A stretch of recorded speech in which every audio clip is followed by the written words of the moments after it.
চাই না, মেরে ফেলুক আমাকে। আমি এইরকম দেশে বাঁচতে চাই না। এই 1 কোটা আন্দোলন করতে কত শিক্ষার্থী মৃত্যু হইতেছে, পুলিশ আমাদেরকে গুলি ছুড়তেছে। একটা নর্মাল স্বাধীন দেশের মানুষ এখানে আন্দোলন করতেছে।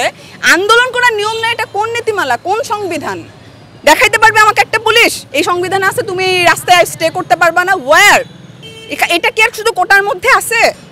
ডিউতে ঢুকে আমার ভাইদেরকে মারতেছে, কেন মারতেছে? তার অধিকার কি? তার ব্রেন আছে ডিউতে পড়ার, এই পুলিশদের ব্রেন আছে ডিউতে পড়ার। ফাইজলামি করে তারা আমাদের সাথে। অবশ্যই বলতে পারি।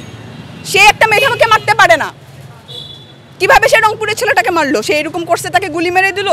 তার তো বিশ্বাস আছে যে পুলিশ তাকে মারবে না, তাকে মেরে দিল কিভাবে? হাউ ডেয়ার দেয়ার! এরকম জায়গায় আমি বাঁচতে চাই না, মেরে ফেলুক আমাকে। আমি এইরকম দেশে বাঁচতে চাই না। পৃথিবীর কোনো দেশে বাঙালি এখনো চাকরিও পাইতেছে না, কারণ বাংলাদেশের ভৌগোলিক আর পুরা দুনিয়ায় বাংলাদেশ এখন জানে বাংলাদেশ কেমন। একটা রেড অ্যালার্ট কান্ট্রি হচ্ছে বাংলাদেশ। 1971 সালে যারা জান দিয়ে গেছে তারা থুতু ছুটতেছে এখন, যে এই জন্য আমি আমার দেশটাকে স্বাধীন করছিলাম। এটা আমার স্বাধীনতা।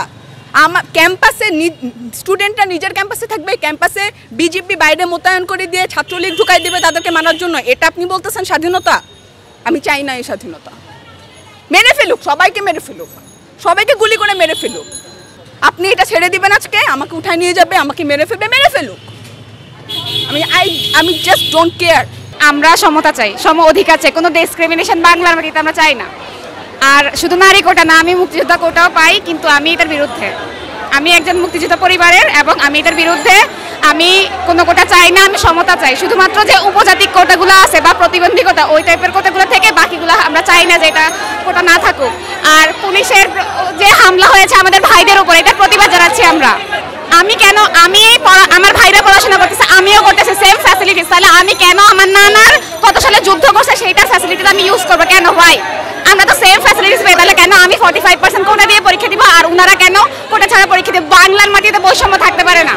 যদি ওটা হচ্ছে জেলা ভিত্তিক করা উচিত। আপনার উপজাতি টাইপের যে যারা পিছিয়ে আছে তাদের, ঢাকা জেলায় তো আমরা নারী কোটা দিয়ে কোনো লাভ নেই না। এটা সন্তানদের ক্ষেত্রে ইটস ওকে, বাট নাতি নাতনি পর্যন্ত এটাকে কন্টিনিউ করার কোনো প্রয়োজন না। আর আমার মনে হয় না খুব বেশি সন্তান এখন আছে যারা এই বয়সী যারা চাকরি চায় আর কি। কারণ আমি কোনো ফ্যাসিলিটিস চাই না। আমি মেধার উপর যদি যোগ্যতা থাকে আমি মেধা দিয়ে চান্স পাইতে চাই, কিন্তু কোনো প্রকার সুবিধা এক্সট্রা ফ্যাসিলিটিস নিয়ে আমি কোথাও যেতে চাই না। আর আমরা সবাই একসাথে, আমার ভাই বোনেরা পড়াশোনা করেছে, যদি আমি 45% কোটা নিয়ে আমি পরীক্ষা দিই তাহলে ওনাদের সমস্যা কি? সো আমি মুক্তিযোদ্ধা কোটা, নারী কোটা সবগুলাই পাই, কিন্তু আমি চাই না যে এই ধরনের কোটা থাকুক অ্যান্ড বৈষম্য মুক্ত বাংলাদেশ গড়ে উঠুক। আর আমরা এত বছর যুদ্ধের এত বছর পরও যদি এই ধরনের বৈষম্য থাকে, আসলে কিছু বলার নাই।